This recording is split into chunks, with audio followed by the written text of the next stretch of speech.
Bobolinsky. Mr. Doubleina, Mr. Bob Bobolinsky. Mr. Doubleina, Mr. Bob Bobolinsky. Mr. Doubleina, Mr. Bob Bobolinsky. Mr. Doubleina, Mr. Bob Mr. Bob Bobolinsky sat down with James Rosen, our friend, formerly at Fox, now at Sinclair, and talked about sitting down with the FBI recently. Oh. So the plot thickens, though, of course, the D.C. press corps is uninterested other than a few outlets like Sinclair and Fox and the New York Post. They do list me as a material witness within the entire FBI on their computer systems, and it was a very cooperative, deep dive into all the facts across that time period. In connection with what were you listed as a material witness? In connection with the discussion of the Biden family, CFC, and other operations around the world involving other countries. James Rosen reporting that a Justice Department official confirmed to Sinclair Broadcast Group the FBI opened a criminal investigation into Hunter Biden and his associates back in 2019, focused on allegations of money laundering, as we've sort of suggested. That seemed to be obvious, particularly with the FISA warrants on Patrick Ho, the former spy chief of China, at least that's how he was characterized by Hunter Biden. And also that probe remains active. Meanwhile, back to my secondary point, which is the media blackout on this, with the exception of a handful of outlets. An interesting development yesterday, Glenn Greenwald resigned from The Intercept, which is a news outlet he co-founded 6 years ago. Why? Remember, Glenn Greenwald made his bones, rose to public acclaim and recognition because of his relationship with Edward Snowden, his reporting on Edward Snowden. He left The Guardian to start The Intercept with colleagues because he wanted to provide essentially a watchdog, wanted to serve as a watchdog, particularly for the intelligence community. Right? Okay. That was the whole point. Right. He founded he's a Pulitzer Prize winner. He founded the Intercept to challenge official narratives and protect editorial freedom. And he was bounced. Well, he decided to bounce himself, but he did so because his editorial freedom to challenge the official narrative was no more at The Intercept. Greenwald said, "The irony is that a media outlet I co-founded and was built on my name and my accomplishments with the purpose of guaranteeing editorial independence is now censoring me in the most egregious way about the leading presidential candidate a week before the election." He writes in his explanation of his resignation, "The first hint of trouble came when his editor suggested that he floated the idea to Betsy Reed, his editor, of writing on the subject of the New York Post's reporting on Biden Inc., Hunter Biden and the Biden family. The first hint of trouble came when that editor, Betsy Reed, suggested that, yes, it might be a story if proven correct, but, quote, even if it did represent something untoward about Biden, that would represent a tiny fraction of the sleaze and lies of Trump and his cronies are oozing in every day. And Greenwald, of course, said, well, deciding to report or not report on one politician's scandal because of the other politicians are deemed worse is a corrupt calculus for reporters. Obviously. What is you can think whatever you want about Trump. What does that have to do with covering the Hunter Biden story? And Greenwald went on with Tucker Carlson last night to offer a more global statement about the media landscape. This is the real story of the last 4 years of the Trump administration, which is that for a long time on the left, there was a healthy skepticism of the CIA. Yes, there was. There was a lot of anti-war activism in the Bush and Cheney years. That has all disappeared. And the reason it's disappeared is because the CIA, from the very first days of the Trump administration, even before he was inaugurated, devoted themselves to sabotaging the administration because Donald Trump questioned just a few of their pieties. And that can't be done in Washington. Whoever does that must be destroyed. And so the CIA and the deep state operatives became heroes heroes of the liberal left, the people who support the Democratic Party. They're now in a full union with the neocons, the Bush-Cheney operatives, the CIA, Silicon Valley, and Wall Street. That is the union of power, along with mainstream media outlets that are fully behind the Democratic Party, which is likely to at least take over one branch of government, if not all of them, in the coming election. And that is a very alarming proposition because they're authoritarian, they believe in censorship, and they believe in suppression of information that exposes them in any kind of a critical light.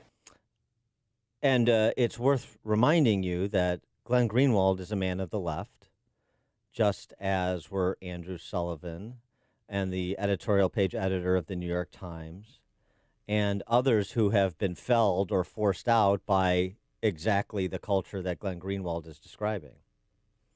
For more on how the media watchdogs became the media guard dogs, particularly in the closing days of this campaign, we're pleased to be joined by Gerard Baker, editor-at-large, Wall Street Journal. Gerard, thanks for joining us again. Appreciate it. Thanks for having me. Your reaction to what Greenwald had to say. Yeah, as you said, I watched the interview last night. I followed his resignation statement yesterday. It is, as you say, really interesting. This is someone from the left. This is someone who has been a kind of a thorn in the side of government, if you like, for some time. He was associated with Edward Snowden. But to his credit, has through his career, has stood for the ability and the right of journalists to challenge authority, whatever it was. I mean, this is ultimately what journalists really are supposed to do, right? To actually expose wrongdoing, to examine people in power, to hold them accountable of whatever political persuasion they may be. And this is extraordinary that he's unable to publish a piece in the organization, in the publication that he founded, which examines what this Joe Biden story, this Joe and Hunter Biden story. He's unable to do it because, as you say, the editors of that organization say, well, what about Donald Trump? And the thing is, it's not as though the media have stopped reporting on Donald Trump. It's not as though the media have not covered allegations about Donald Trump, many of them actually, by the way, turning out to be false over the last 4 years. So the idea that somehow because the media has covered Donald Trump's failings and sometimes, to say, some false allegations against him, that means that we can't cover anything that Joe Biden has done. It's just extraordinary. Again, as I said, thank you very much for having me. And as I wrote my column this week, we are just in this situation where the media have formed a protective phalanx around Joe Biden to make sure that nothing is done that prevents his election next week. And in 30-odd years, I've been in this country for 25 years. I started in England as a journalist, and I've been in America for 25 years. I've never seen a situation in which the media have decided, just again across the board, with the exception of a few notable exceptions, that they are going to do everything they can to get somebody elected. It's not only obviously unfair and biased. It's very dangerous because, again, the media have completely compromised themselves here. They have completely allowed one. They're in the process of trying to get one candidate elected, which means they are not going to be in a position to actually challenge that candidate properly. And we don't know. The American people are not being given a chance to have a full picture of what that candidate's been doing because the media decided that he needs to be elected. It's really unprecedented. Well, and they're in a full court press right now because the election is 4 days away. I mean, if you watch CNN even for 15 minutes, it's nauseating. They don't only go after Trump the whole time with COVID and these super spreading events that he's allegedly having, but they go after certain Senate candidates too. Right, they do, and it is as I think Tucker Carlson pointed out last night. This Tony Bobulinski, with whom he interviewed on Tuesday, and who has been and story has been in the New York Post too. There's not a single reference to if you go to the CNN website, you can look it up. You can search for Tony Bobulinski. There's not a single reference anywhere on the CNN website to this man. And again, and to be clear about this, I don't think anybody's saying necessarily this is Watergate, right? We don't know. We don't know how big of a story this is. Bobulinski is a very credible figure. He lays out a story that. He worked with Hunter Biden, and that Joe Biden, despite his denials, was repeatedly informed about what was going on. and it is a matter of a deal with the Chinese government-owned entity. It's potentially very important. We don't know how big, but this is how journalism works. You have a story, somebody gets a story, and congratulations to them and to the New York Post initially for getting that story, and then you follow up and you dig into it and you find out.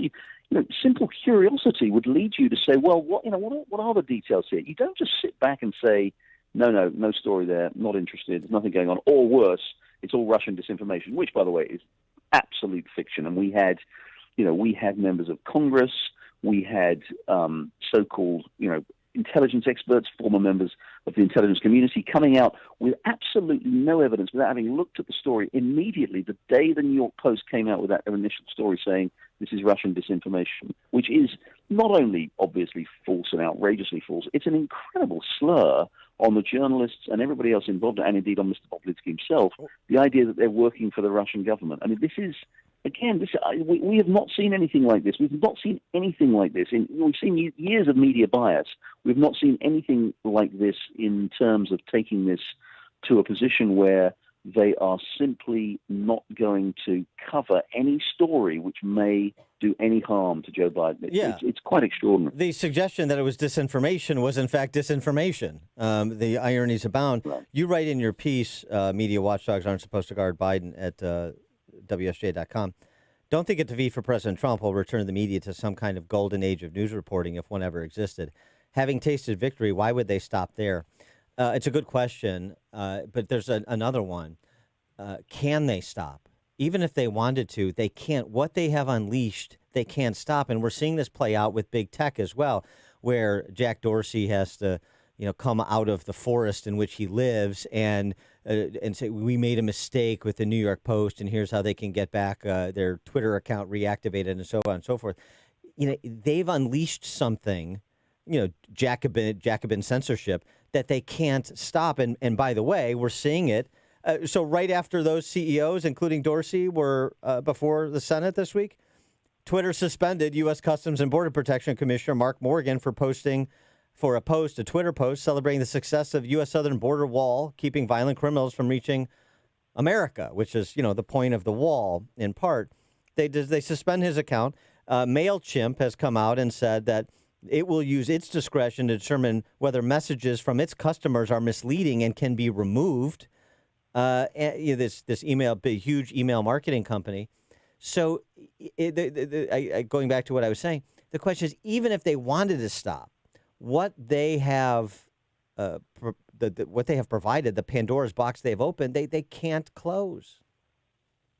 Correct. And look, I think that when it comes to the tech companies like Twitter particularly, then we have, the problem goes from being a problem with journalism to being a really profound problem for this democracy. Again, if CNN and the New York Times are not going to cover a story, that's a problem, and they're derelict, and in fact they become just tools of the state, and that is a significant tools of one party in the state, and that's a problem. But with companies, the big tech companies, they control the access to people. For most people in this country, to most information these days. Some extraordinary figure, something like half of Americans now get Facebook is a prime source of their news. For Twitter, plays that kind of role. Twitter isn't as widely used in the population as a whole, but it's very important for journalists. Pretty well, like 90% of journalists are on Twitter and say they get a lot of their information from Twitter. So if those organizations, which are the gatekeepers essentially of so much information to the American people, or to the people who ultimately who send a lot of information to the American people, if they are closing off certain types of information, if they are making the decisions that the American people should not be able to see certain information, then that is a problem for democracy. That's not just a problem for journalism, and it's not just a problem for the news organizations, because it means that people are being. It is.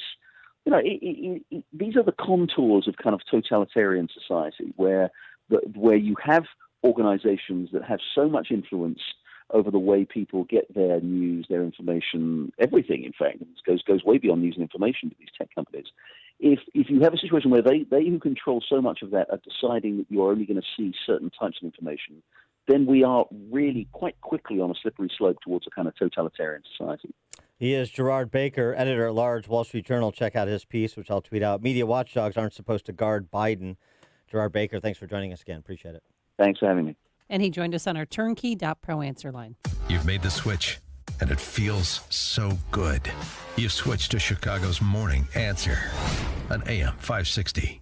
The Answer. The Lou Dobbs Financial Report is brought to you by Signature Bank, helping local businesses succeed. Visit signaturebank.bank for your commercial banking needs. I'm Lou Dobbs. Online beer sales are soaring. Transamerica Pyramid sold for $650 million.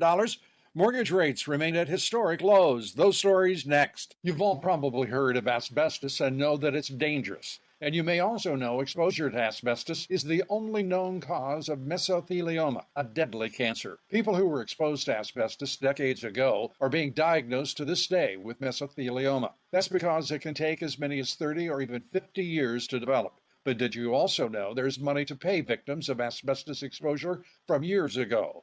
An estimated $30 billion available to help compensate victims and their families. If you or a member of your family have been diagnosed with mesothelioma, you may be able to receive some of this money without ever going to court or filing a lawsuit. Get a free legal review today. Call Sokolov Law at 800-910-1950. That's 800-910-1950.